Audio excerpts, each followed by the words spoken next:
नमस्कार.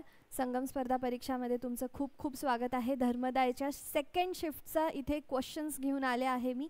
सगळ्यात आधी आपण इंग्लिशचे क्वेश्चन्स बघूया. वन वर्ड सबस्टिट्यूशन जसा क्वेश्चन आला होता तसा आपण इथे बघणार आहोत. क्वेश्चन वन वर्ड सबस्टिट्यूशनसाठी होता फिअर ऑफ हाईटला काय म्हणतात. फिअर ऑफ पाणी काय असतं ते बघून चला तुम्ही. फोबिया सगळे आहेत त्याला काय म्हणतात. येईलच दुसऱ्या फिअरवरती असं नाही आहे, पण ह्या शिफ्टमध्ये फिअर ऑफ हाईट्सवरती आला. याला आपण ॲक्रोफोबिया पण म्हणतो. ऑप्शनमध्ये तुम्हाला पाण्याशी रिलेटेड फोबिया दिला होता. जेव्हा आपण सर्क्युलर मोशनमध्ये फिरत असतो त्याच्या फोबियाचा दिला होता. एक नन ऑफ द अबव होता आणि ॲक्रो एक होता. तर तुम्ही हाईटशी निगडीमध्ये तो ऑप्शन चूज करू शकत होते. हा एक क्वेश्चन झाला. पुढे आपल्याला बघायला मिळाला होता इडियम. आणि आपण म्हणतो ना she secured that she succeeded with flying colours. तर तो फ्लाइंग कलर्स म्हणजे काय असतं असं आलं होतं. मी तुम्हाला आपण इथे डिस्कस करत असतो की जर पॉझिटिव्ह असेल एखादी गोष्ट तर पॉझिटिव्ह उत्तर द्यायचं. फ्लाइंग कलर्स आपल्याला पॉझिटिव्ह गोष्ट दिसत आहे तर याचा अर्थ ऑप्शनमध्ये डिस्टिंक्शन म्हणून होतं. डिस्टिंक्शन म्हणजे कुणीतरी खूप जास्त सक्सीड झालं आहे चांगल्या मार्कांनी चांगल्या गोष्टींनी, तर ते तुमचं ऑप्शन आहे. पुढे आपण बघूया अजून काय क्वेश्चन्स आले होते. तर पॅसेजवरती तुम्हाला 5 क्वेश्चन्स आले होते. पॅसेजवरचे क्वेश्चन्स सोपे होते असं नाही आहे, तुम्हाला आन्सर शोधायला थोडासा त्रास झाला होता. त्यानंतर पॅराजंबलवरती क्वेश्चन्स आले होते. सकाळी पण 4 आले होते, आत्ता पण 4 आले होते. फिल इन द ब्लँक्स आल्या होत्या आता इथे पुढे. आणि फिल इन द ब्लँक्समध्ये तुम्हाला आर्टिकल्स आणि वर्ब्स हे भरायचे होते. ठीक आहे, 2 अशा फिल इन द ब्लँक्स होत्या. आणि त्यानंतर इंग्लिशचे क्वेश्चन्स एवढे मला आत्तापर्यंत मिळालेले आहेत. मराठीमध्ये आता आपण बघूया. मराठीमध्ये तुम्हाला विरुद्धार्थी शब्द आला होता संकलन. संकलनचा विरुद्ध अर्थी शब्द काय आहे. त्यानंतर म्हणी आल्या होत्या. ज्या 2 म्हणी होत्या त्या आपण इथे बघूया काय होत्या. पोर पोटात आणि खीर ताटात. आणि म्हण डायरेक्ट नव्हती आली की ह्या म्हणचा अर्थ काय आहे. फर्स्ट म्हण तशी होती की ह्या म्हणीचा अर्थ काय आहे, पण ही जी म्हण आहे खाली अजून दुसऱ्या म्हणी दिल्या होत्या. ही एक म्हण सेकंड म्हणीचा क्वेश्चन जो आहे ताकापुरते रामायण. तर याच्यामध्ये त्यांनी काय केलं, ताकापुरते रामायण याचा अर्थ काय नाही विचारलं, याची समानार्थी म्हण सांगा असं विचारलं होतं. त्यानंतर तुम्हाला विरुद्धार्थी शब्द आले होते, समानार्थी शब्द आले होते 3. म्हणजे इकडे तुम्हाला 2 विरुद्धार्थी आणि 3 समानार्थी शब्द आले होते. उतारा आला होता आणि उतारा अगेन 3 क्वेश्चन्सचा होता. ठीक आहे, हे आपण इंग्लिश आणि मराठीचे क्वेश्चन्स इथे बघितलेले आहेत. मी तुम्हाला रिक्वेस्ट करत आहे, आपल्या चॅनलला जर तुम्हाला ग्रो करायचं असेल तर प्लीज प्लीज प्लीज या व्हिडिओला सबस्क्राईब करा. कारण की जेव्हा ह्या चॅनलला सबस्क्राईब करा, व्हिडिओला नाही. कारण की जेव्हा तुम्ही आम्हाला ह्या गोष्टींनी सपोर्ट करता तेव्हा आम्हाला खूप खूप खूप जास्त हेल्प होते. म्हणून प्लीज जास्त आम्हाला मोटिवेशन मिळण्यासाठी प्लीज एवढी एक गोष्ट करा. ठीक आहे, पुढे बघूया आता आपण रिझनिंग. रिझनिंगमध्ये तुम्हाला सिटिंग अरेंजमेंटवरती क्वेश्चन आला होता. जसं सकाळी आला होता सर्क्युलर तसाच सर्क्युलर आला आणि लिनियर आला. पण सगळ्यात महत्त्वाची गोष्ट आहे की या शिफ्टमध्ये तुम्हाला 5 क्वेश्चन आले या सिटिंग अरेंजमेंटवरती. म्हणजे सिटिंग अरेंजमेंट अचानकच हाईप होऊन गेली आहे, डायरेक्ट 5 क्वेश्चन आले होते. पण आता इथे तुम्ही जे सगळे व्हिडिओ बघत आहात एक रिक्वेस्ट करते मी, जर सिटिंग अरेंजमेंटवरती एक क्वेश्चन म्हणजे एक क्वेश्चन दिलेला आहे त्याच्यावरनं एकच क्वेश्चन सॉल्व्ह होत होता असं असेल तर मला सांगा. किंवा कधी कधी असं असतं की एक पॅरा असतो आणि त्याच्यावरनं 2-3 क्वेश्चन सॉल्व्ह होऊ शकतात. जसं हा समजा सर्क्युलरवरती क्वेश्चन आहे तर एक पूर्ण त्यांनी पॅराग्राफ दिला असतो आणि त्याच्यावरतीच आधारित 2-3 क्वेश्चन्स असतात. तर प्लीज मला कॉमेंटमध्ये सांगा, हे जे सिटिंग अरेंजमेंटचे क्वेश्चन होते ते एका पॅसेजवरती एकच होता, एका डिस्क्रिप्शनवरती एकच होता, की एका डिस्क्रिप्शनवरती एकापेक्षा जास्त होते ते सांगाल. कारण 5 क्वेश्चन आलेत म्हणून एक थोडीशी मोठी गोष्ट आहे. पुढे ॲनालॉजीजवरती क्वेश्चन आला होता तुम्हाला आणि ॲनालॉजीजवरती 2 क्वेश्चन्स होते. डायग्रामवरती अगेन तुम्हाला स्क्वेअर डायग्राम होती, सर्क्युलर डायग्राम होती, आज त्याच्यामध्ये ट्रायंगल, स्क्वेअर अशा प्रकारची ही डायग्राम होती, कंप्लीट करायची होती. आणि हा जो डायग्राम आहे हा पॅसेज सोबत आला होता बऱ्याच विद्यार्थ्यांना, तर त्यामुळे कोणता इंग्लिश पॅसेज सोबत हे आलं होतं, तर त्यामुळे थोडासा विद्यार्थ्यांना वेळ लागलेला आहे, कारण आपण as discussed previously English passage थोडासा अवघड होता. ठीक आहे, आता GS/GK याच्यावरचे सगळे क्वेश्चन्स आपण संक्षिप्तपणे इथे बघूया काय काय क्वेश्चन्स आले होते. सगळ्यात आधी तुम्ही याला विज्ञानामध्ये टाकू शकता. ऊर्जा दक्षता सिद्धांत जो आहे तो कधी झाला होता असा हा क्वेश्चन होता, म्हणजे एनर्जी एफिशियन्सीवरती हा क्वेश्चन होता. पुढे गिरनाट जे असतं त्याच्याबद्दल आपल्याला क्वेश्चन होता. इथर, मॅग्नेशियम आणि हॅलोजन हे जर तिघं एकत्रित केले तर काय रिझल्ट मिळतो, या प्रकारचा हा क्वेश्चन होता. त्याचा आन्सर हे आहे. त्यानंतर एक क्वेश्चन होता, ॲनालिटिकल होता, पण 6वी-7वीच्या पुस्तकामधनं हा कवर होऊन जातो की जर झाडामध्ये जास्त पाणी झालं तर झाड काय रिॲक्ट करतं.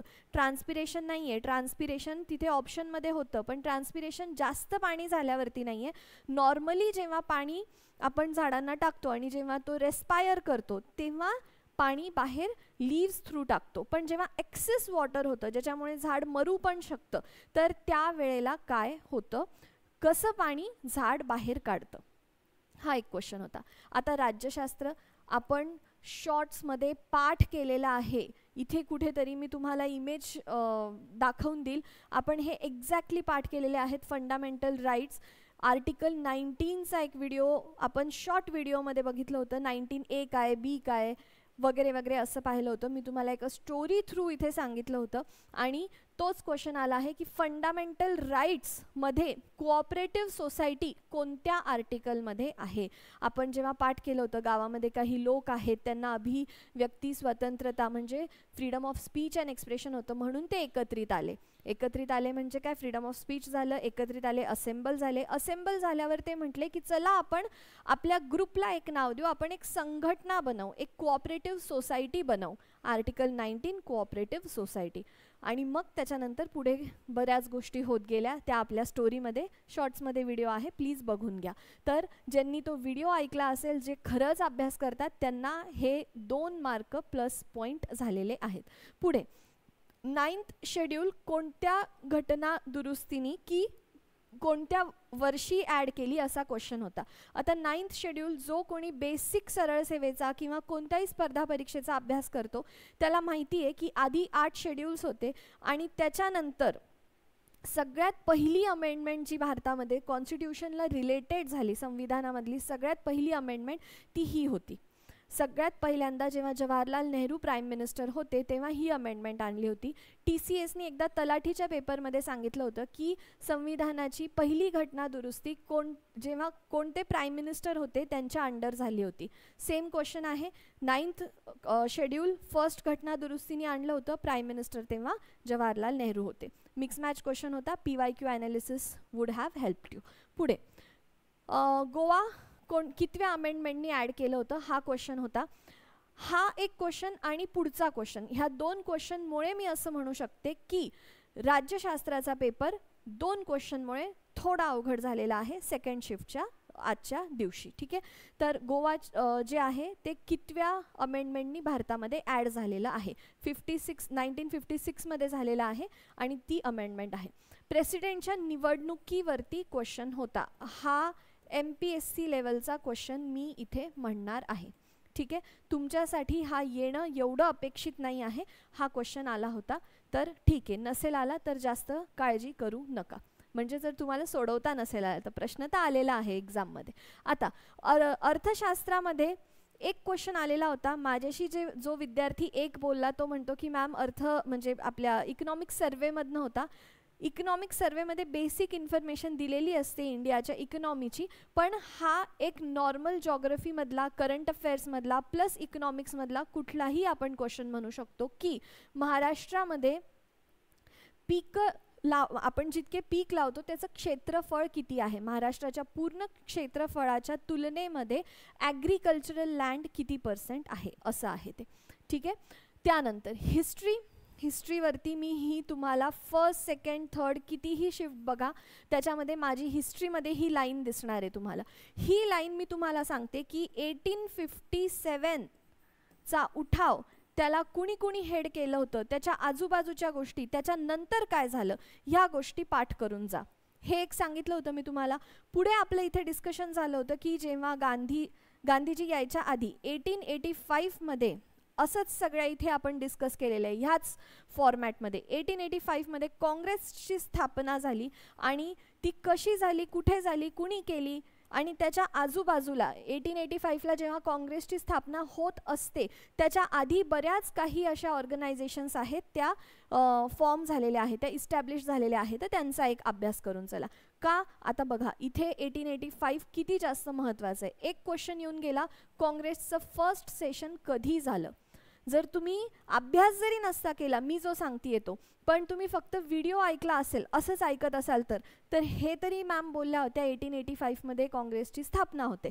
आणि हा क्वेश्चन ॲनालिसिसमधनं, ओनली ॲनालिसिसमधनं हा इझी क्वेश्चन आलेला आहे.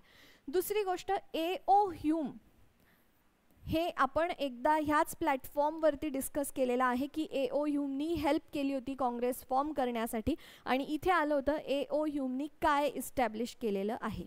ठीक आहे, तर ही टाईमलाईन महत्त्वाची आहे. मग गांधीजी येतात, गांधीजींचा पूर्ण 1942 पर्यंतचा कालखंड, त्यांच्याशी रिलेटेड ऑर्गनायझेशन्स तुम्हाला पाठ करणं गरजेचं आहे. याच्यासोबतच समाजसुधारक कोणते आपण फर्स्ट सेशनमध्ये बोललेलो आहोत, टिळक, फुले, रानडे, सगळं सांगितलेलं आहे मी.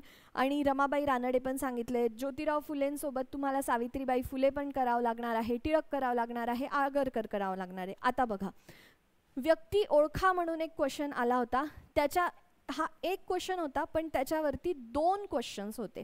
कसे? एक होतं सत्यशोधक समाजसाठी काम करणारे, ठीक आहे, हे एक सेंटेन्स होतं. त्याच्यानंतर अजून एक ॲडिशन होतं, आणि कोणते खालीलपैकी पुरुष आहेत ते होते आपले फुले. आणि त्याच्यानंतर पुन्हा होतं सत्यशोधक समाजासाठी काम करणारे, आणि अजून त्याच्यानंतर एक त्यांचं होतं की बुवा शाळेसाठी वगैरे etcetera etcetera, education for women, आणि त्या होत्या आपल्या सावित्रीबाई फुले. स्त्री कोणत्या आहेत खालच्या, असा क्वेश्चन होता. तर फुलेंवरती आपल्याला हे 2 question easily, low hanging fruits म्हणेल मी, असे आले होते. पुढे हा थोडा अनएक्सपेक्टेड क्वेश्चन होता. जे विद्यार्थी आत्ता परीक्षा देऊन आले आहेत त्यांना माहिती नव्हतं, तर इट्स ओके, काही प्रॉब्लेम नाही आहे, कारण की यांनी कट ऑफ डिटरमाइन होणार नाही आहे. पास होणाऱ्या विद्यार्थ्यांना पण हा क्वेश्चन येणार नाही, मोस्ट ऑफ द स्टुडंट्सला.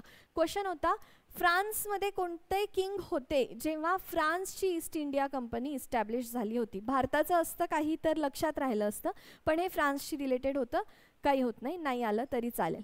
पुढे जॉग्रफीवरती काही क्वेश्चन्स आले होते, आणि लास्ट चालू घडामोडी. आधी आपण जॉग्रफी बघून घेऊ.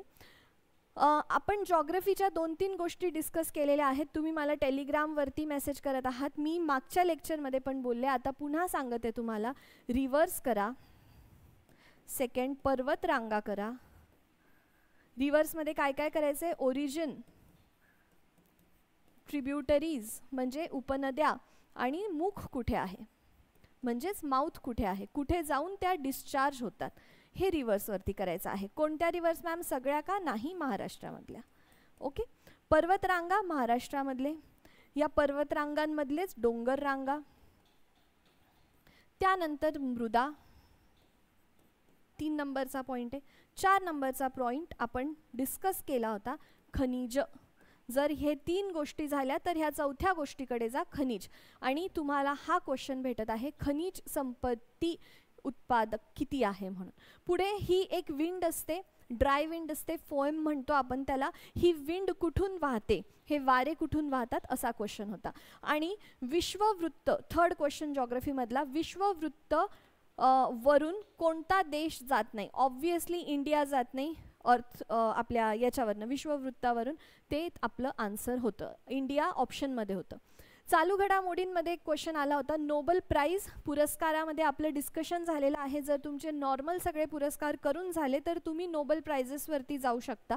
इथे फक्त एक थोडी डिफरंट गोष्ट आहे की त्यांनी साहित्यामध्ये 2024मध्ये कोणता विचारला होता असं विचारलेलं आहे. मॅम 1 वर्षाचं करंट अफेअर्स करू का, करू नका, एवढे नोबेल प्राईज 2024 आणि 25चे करून जा. ओके, पुढे खेलो इंडिया यूथ गेम्स मध्ये फर्स्ट कोण आलं आत्ता, यावर्षी फर्स्ट कोण आलं असा क्वेश्चन होता. खूप फॅक्च्युअल होता, वाचलं असेल तर आलं असेल. त्यानंतर हे मिस युनिवर्स 2024 कोण झालेला आहे असा क्वेश्चन होता आणि तो आय थिंक याच्यामुळे आला कारण करंट अफेअर्समध्ये पुण्यामध्ये मिस युनिवर्स झालं होतं आणि त्यामुळे हा क्वेश्चन आपल्याला बघायला मिळालेला आहे. काही सुटतं आहे का माझ्याकडून, आपण एकदा बघून घेऊ. ओके, ठीक आहे, सगळं सांगितलेलं आहे. गिरनार्ड रिएजंट पण सांगितलं आहे. ठीक आहे, चालेल. हे आपले सगळे आत्ताच्या सेकंड शिफ्टचे क्वेश्चन्स होते आजच्या दिवशीचे. आपण भेटूया थर्ड शिफ्टला आता. प्लीज व्हिडिओ जर आवडत असेल, तुम्हाला फायदा होत असेल तर प्लीज सबस्क्राईब करा. Thank you so much.